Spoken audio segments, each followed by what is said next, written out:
Iniisip mo bang bumili ng ginto?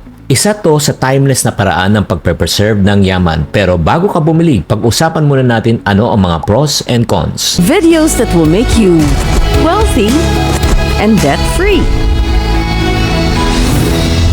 Hi there, this is Shay Kitan, your pabansang wealth coach. Marami po nagtatanong sa akin tungkol sa pag-invest ng ginto or gold bilang paraan sa pagpe-preserve ng yaman. Ito lang historically, it has been a reliable investment. Pero syempre, may mga bagay-bagay na dapat natin i-consider bago ka mag-decide. Kaya nga sa video na ito, pag-uusapan po natin ang pros and cons ng pag-invest sa gold at ang tamang pamamaraan bago ka mag-invest.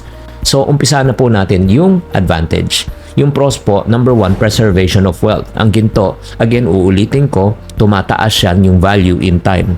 Kahit na may economic crisis, inflation, ang value ng gold ay kadalasan tumataas at nananatili. Kaya ito isang magandang pamamaraan para mapanatili ang iyong yaman at halaga ng pera.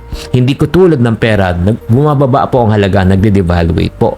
Pangalawa, this is considered as a physical asset or tangibility. Unlike sa stocks, bonds, cryptocurrencies, tinatawag na paper assets or digital asset. Pero ito, hawak mo ang ginto. Kaya nga ramdam mo ang iyong investment at napakadali, no? In terms of in the future, gusto mo i-dispose, mabilis siya ibenta. Number 3, portfolio diversification. Ang gold kasi maaring maging safety net.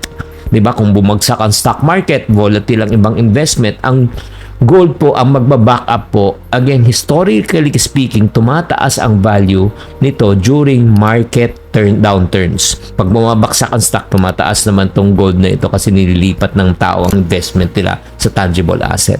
And then pang-apat, meron tayong tinatawag na global or universal demand.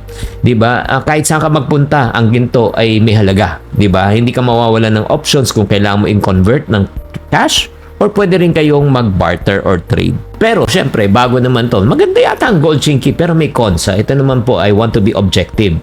Number 1, wala siyang passive income. Unlike stocks, real estate, ang ginto ay hindi nagge-generate ng passive income. Hindi ito tumutubo at pwede mong i-withdraw ang portion nun. Sana yung gold nanganganak, di ba, ng gold pa ulit. Hindi ganun eh. Hindi siya nag-earn ng dividend. Oo, kaya wala po siyang passive income. Tumataas lang yung value. Ay number 2, isa pa na kailangan isipin natin. Ang dami mong ginto, saan mo ilalagay? Alangan ibaon mo lang sa lupa o ilalagay mo sa ilalim ng kama, hindi safe yan. Kailangan mo i-secure sa lugar na talagang safe, 'di ba? May vault. Syempre, or if not naman, ilalagay mo yan sa bangko, third party storage, 'di ba? Yung mga bank vault para ligtas ang iyong investment. Naalala ko tuloy na may napanood po ako sa Jessica Soho, nilagay lang yung mga ginto sa basurahan. Grabe. Oo, tapos yung nanay hindi alam, yung anak pa doon pa nilalagay yung mga nila, yung mga jewelries at ginto na itapon ng nanay. Ay, grabe naman talaga. Oo. Kaya nga number 3, market volatility. Also considered as a safe haven, pero ang presyo ng ginto ay volatile din. When you say volatile, pwede itong tumaas o bumaba ng konti, depende sa market condition. Pero again, as I said, historically speaking, safe po siya. Okay naman siya, consistent siya. And then, syempre, ang ginto naman po, hindi siya parang stock or crypto na biglaan na nakikita ka na 5, 10, 20%, ganun. Hindi po siya. Stable ang ginto in terms of wealth preservation. So, ang potential ng mataas agad ang kita ay hindi po katulad ng ibang mga investment. So, nakita na po natin ngayon ang pros and cons. Paki-type na lang sa comment section kung na-educate po kayo ngayon. Type the word educate. So, right now, para sa mga taong interesado, I will give you some practical tips before you buy gold. Number 1, mag-research ng maigi. Siguraduhin mo, number 1, alam mo ang presyo ng ginto based on the trend right now in the market. Importante yan. Magkano per ounce ng gold? I-check nyo po. Number 2, bumili lamang sa mga reputable source or dealers na meron tinatawag na COA. Ang ibig sabihin ng COA, Chinky? Certificate of Authenticity. No? Na ito ay tunay. 24 karat, ilang ounce, no? Kailangan may proof po siya. Number 3, maghalaga na kayo ng pera na gusto nyo ilagay for gold investment. 'Di ba? Kailangan po sa portfolio, ang tawag po namin diyan diversification. Ilang percent ng iyong pera ilalagay mo diyan? Ang ideal niyan nasa 5 to 10% ng total investment portfolio mo, ilagay mo dito para diversified ka. Next naman po, planuhin nyo kung paano mo rin i-imbak ang ginto. Saan nyo ilalagay?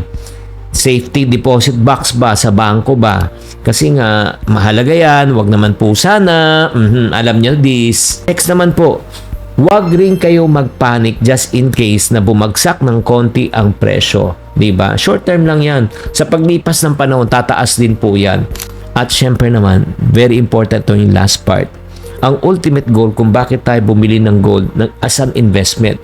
Ang ibig sabihin na investment with an intent to resell and profit at a higher price. So bago bumili, alamin mo kung saan at paano mo rin tong madaling maibebenta. Mag-research ka. Sino yung mga trusted na buyers or pawn shop na may fair market value just in case na ngailangan ka ng pera, pwede mo iprenda. Grabe, no?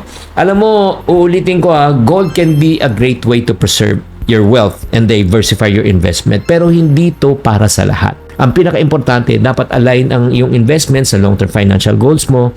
Kaya kung gusto mo ng income-generating asset, ibang investment na lang po ang hanapin nyo. Pero kung gusto mo naman stable, di ba? At the same time, safe, at the same time, tataas siya in time, gold can be one. At kung gusto mo pang matuto ng iba't ibang investment strategies, kapatid, nako, ano ang gagawin? Subscribe to this channel and hit the notification bell para updated kayo sa lahat ng videos. Kaya kung may mga tanong pa kayo tungkol sa other investment, mag-comment na lang kayo sa comment section. Tatandaan, tamang karunungan, tamang disiplina po ang susi sa pagyaman.